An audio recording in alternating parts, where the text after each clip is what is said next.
Good morning friends, मैं doctor VK Mishra from gastro hospital Swarupnagar Kanpur. आज मैं बात करूंगा गॉल ब्लैडर स्टोन्स के बारे में। जो गॉल ब्लैडर स्टोन्स हैं बहुत कॉमन प्रॉब्लम है। नॉर्थ इंडिया में gall bladder stones is a very very common problem. वैसे दुनिया में सबसे ज्यादा कोई प्रॉब्लम है तो वो गॉल ब्लैडर स्टोन की है। और अगर हम देखें तो सबसे ज्यादा ऑपरेशंस जो होते हैं दुनिया में वो अपेंडिक्स के बाद गॉल ब्लैडर स्टोन्स के लिए ही होते हैं। तो आज मैं गॉल ब्लैडर स्टोन्स के बारे में बात करूंगा कि आपको क्या खाना और क्या नहीं खाना चाहिए ना। कुछ सच्चाई है जो आपको जानने की जरूरत है। ये बात बिल्कुल सही है कि गॉल ब्लैडर का जो लोकेशन है वो हमारा जो लिवर है इसके नीचे है। ये पियर शेपेड ऑर्गन है। ये बहुत छोटा सा ऑर्गन है।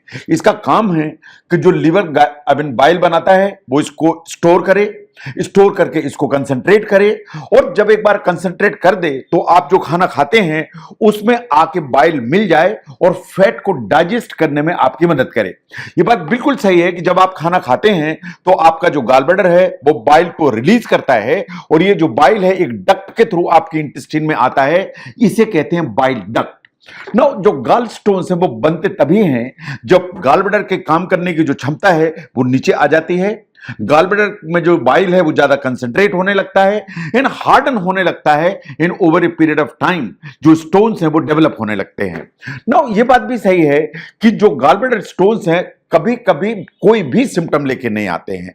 ऑन एन एवरेज 80% लोगों को गॉल ब्लैडर में स्टोन्स होते हैं लेकिन कोई सिम्टम्स नहीं आते हैं। इन्हें कहा जाता है साइलेंट गॉल ब्लैडर स्टोन्स या साइलेंट गॉल स्टोन्स। इसका मतलब यह है कि गॉल ब्लैडर स्टोन्स हैं लेकिन 80% पेशेंट्स ऐसे होंगे जिनको कोई भी सिम्टम्स नहीं आएंगे।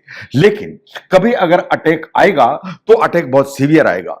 मोस्टली जो अटैक आते हैं वो रात में आते हैं, दिन में भी आ सकते हैं बट मोस्टली रात में आते हैं। जो भी अटैक आएगा तो दर्द यहां उठेगा जहां मेरा हाथ रखा हुआ है, यानी दाईं तरफ पसली के नीचे या बीच के एरिया में। दिस इज द एरिया जहां सबसे ज्यादा दर्द होता है। ये जो दर्द होता है यहां से पीछे रेडिएट होता है, कभी दाईं तरफ के कंधे में भी जाता है। ये अनबियरेबल पेन होता है। वो इतना ज्यादा पेन होता है कि कभी कभी ये डर लगता है रात में कि कहीं ऐसा तो नहीं है कि हार्ट अटैक आ गया है। और ये जो दर्द है इसके साथ में जी मिचलाएगा, उल्टियां होंगी। कभी कभार जो यूरिन है वो भी डार्क कलर की होने लगती है। नो, अगर हम ध्यान से देखें तो गॉल ब्लैडर स्टोन की जो problem they are very common problems. No, ऐसी क्या खाने की चीजें हैं जो आपको इंक्लूड करना चाहिए जिससे गॉल ब्लैडर में जो स्टोन है वो ना बने और अनफॉर्चुनेटली अगर हैं तो अटैक ना आने पाए।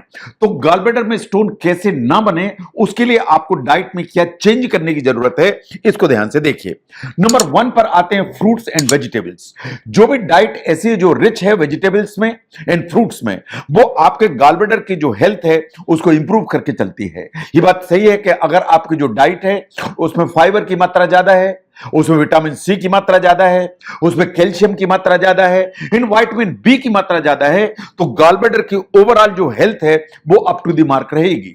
और अगर गॉल ब्लैडर की जो हेल्थ है वो अप टू द मार्क रहेगी, इसके कंसंट्रेशन करने की ताकत बिल्कुल ठीक रहेगी, तो गॉल ब्लैडर में स्टोन बनने की जो संभावना है वो बिल्कुल ना के बराबर हो जाएगी। इसलिए आपको अपनी डाइट में सिट्रस फ्रूट्स यानी सिट्रस जो फ्रूट्स हैं उनको जरूर इंक्लूड करना चाहिए। आपको संतरा खाना चाहिए, मौसमी खाना चाहिए। जितने भी खट्टे फल हैं वो आपको मदद करते हैं। जितने भी इस तरह के बेल पेपर्स होते हैं, शिमला मिर्च होती है, सभी तरह के बेल पेपर्स चूंकि उसमें विटामिन सी ठीक मात्रा में होता है ये आपको मदद करते हैं। जितनी भी हरी पत्तेदार सब्जियां हैं, चाहे पालक हो, मेथी हो, बथुआ हो, केल हो, ये बिल्कुल सही बात है कि ये मदद करते हैं। बहुत लोगों का ऐसा मिसकंसेप्शन है कि अगर गॉल ब्लैडर में प्रॉब्लम है तो पालक जैसी चीज को नहीं खाना चाहिए, जो एकदम गलत है। जो लीफी ग्रीन्स हैं वो गॉल ब्लैडर की जो हेल्थ है उसमें आपको हेल्प करते हैं। इसके अलावा जो टोमेटो है उसमें विटामिन सी एंड लाइकोपीन ठीक मात्रा में होते हैं। ये गॉल ब्लैडर की ओवरऑल जो हेल्थ है उसमें आपको हेल्प करते हैं। नंबर 2 पर आता है डाइटरी फाइबर। जब भी फाइबर ज्यादा होगा तो फाइबर आपको हेल्प करेगा। फाइबर ओवरऑल आपकी जो डाइजेस्टिव हेल्थ है उसको प्रमोट करने की ताकत रखता है। ये जो आपकी इंटेस्टाइन है उसमें फूड का जो मूवमेंट है उसको प्रॉपर बना के रखता है। ये बात सही है कि जब आप फाइबर ज्यादा लेते हैं तो ओवरऑल जो बाइल का प्रोडक्शन समहाउ थोड़ा सा कम रहता है एंड बाइल उतना कंसंट्रेट नहीं होता है। ये बात सही है कि अगर आप फाइबर ठीक मात्रा में लेते हैं तो गॉल ब्लैडर में स्टोन बनने की संभावना कम होती है एंड अटैक आने की संभावना और भी कम हो जाती है। इसलिए आपको अपने खाने में जो फाइबर है उसकी मात्रा ठीक रखना चाहिए। आपको फाइबर कहां से मिलता है? जो भी आप फल खाते हैं उसमें आपको बहुत सारा सॉल्युबल इन इनसॉल्युबल फाइबर दोनों मिलते हैं। जो आप वेजिटेबल्स खाते हैं उसमें आपको जो फाइबर हैं वो ठीक मात्रा में मिलते हैं। आप जो लेग्यूम्स खाते हैं, आप जो लेंटिल्स खाते हैं, दालें खाते हैं, आप जो बीन्स खाते हैं, इनमें फाइबर आपको ठीक मात्रा में मिलता है। आप जो नट्स लेते हैं, चाहे बादाम लेते हैं, अखरोट लेते हैं, सीड्स लेते हैं, जैसे पंपकिन सीड लेते हैं, चिया सीड्स लेते हैं, इन सब में जो फाइबर है वो आपको पर्याप्त मात्रा में मिलता है। इसे आपको इस्तेमाल करना चाहिए। इसके अलावा जितने भी होल ग्रेन्स हैं, चाहे आप ओट्स खाएं, चाहे आप ब्राउन राइस खाएं, इनमें आपको ठीक मात्रा में फाइबर मिलता है। इन फाइबर अल्टीमेटली आपकी जो इंटेस्टाइन है एंड गॉल ब्लैडर दोनों की जो सेहत है इसके लिए बहुत इंपॉर्टेंट है। नंबर 3 पर आती है डेयरी। जब आप दूध के प्रोडक्ट लेना चाहते हैं तो आपको ध्यान देने की जरूरत है कि इसमें फैट की अमाउंट कम होनी चाहिए। जब आप लो फैट मिल्क लेते हैं, जब आप लो फैट चीज लेते हैं, तो फैट की अमाउंट कम होने से ओवरऑल जो गॉल ब्लैडर की हेल्थ है वो बेटर होती है। साइंस ऐसा भी रिकमेंड करती है कि अगर आपको मिल्क अल्टरनेटिव्स पर जाना है तो चाहे वो आलमंड मिल्क हो, चाहे ओट्स मिल्क हो, चाहे सोयाबीन मिल्क हो, ये सभी मिल्क आपको हेल्प करते हैं। तो जब भी आपको डेयरी लेना है तो आपको लो फैट डेयरी ही प्रेफर करना चाहिए। ये आपको रूल बनाने की जरूरत है।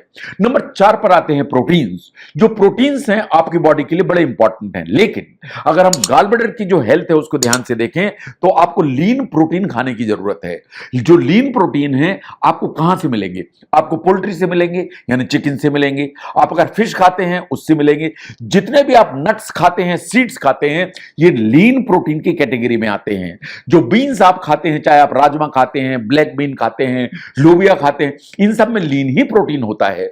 जो आप सोयाबीन के प्रोडक्ट खाते हैं, जैसे टोफू लेते हैं, ये वास्तव में लीन प्रोटीन है। जो सोया के सभी प्रोडक्ट लीन प्रोटीन आपको प्रोवाइड करते हैं। तो लीन प्रोटीन चाहिए जिसमें फैट की अमाउंट बिल्कुल कम से कम हो। ये आपका जो गॉल ब्लैडर है उसके ओवरऑल जो सेहत है उसको ठीक रखेंगे, तो गॉल ब्लैडर में स्टोन बनने की संभावना ना के बराबर हो जाएगी। नो, अगर अनफॉर्चुनेटली आपको गॉल ब्लैडर में स्टोन बन ही गए हैं तो आप जो अटैक है उसको रोकने के लिए क्या कर सकते हैं? जो अटैक से सबसे ज्यादा आते हैं उन चीजों से जिसमें फैट की अमाउंट ज्यादा होती है या रिफाइंड फूड ज्यादा होते हैं, इसलिए इन चीजों को बचाने की जरूरत है। जितने भी रिफाइंड ब्रेड्स हैं उनको अगर आप बचा के चलेंगे तो अटैक आने की संभावना कम हो जाएगी। जैसे आप पास्ता खाते हैं, मैक्रोनी खाते हैं, इसमें रिफाइंड जो आइटम्स है वो अटैक लाने की संभावना रखता है।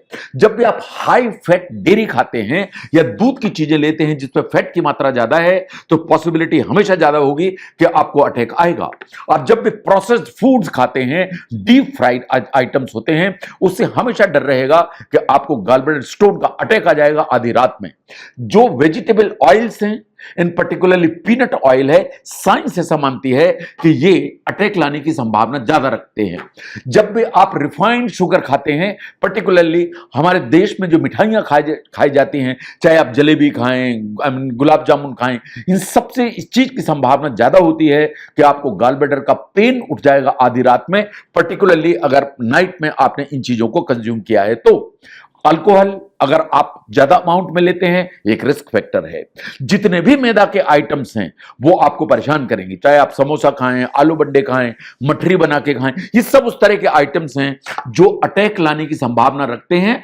अगर आपने इनको रात के समय खाया तो दिन में भी अटैक आ सकता है, लेकिन लेट नाइट डिनर उसमें इन चीजों को अगर शामिल किया गया तो अटैक आने की संभावना हमेशा ज्यादा होती है। तो अगर हम ध्यान से देखें कि gall bladder stone North India में is a very common problem. अगर आपको गॉल ब्लैडर कि स्टोन फॉर्मेशन से बचना है तो डाइट पर ध्यान देने की जरूरत है। अगर डाइट पर आप ध्यान देंगे तो पॉसिबिलिटी इस चीज की है कि गॉल ब्लैडर स्टोन की प्रॉब्लम से आप दूर रहेंगे। और अनफॉर्चुनेटली अगर गॉल ब्लैडर में स्टोन बन गए हैं तो अगर डाइट पर ध्यान देंगे तो अटैक आने की संभावना कम हो जाएगी। तो गॉल ब्लैडर स्टोन ना बने इसके लिए डाइट में क्या चेंज करना चाहिए, इस कॉन्सेप्ट को समझने में अगर ये वीडियो हेल्प करता है जरूर शेयर करें। मैं doctor V K Mishra from Gastro Liver Hospital, Swaroop Nagar, Kanpur. Thank you very much.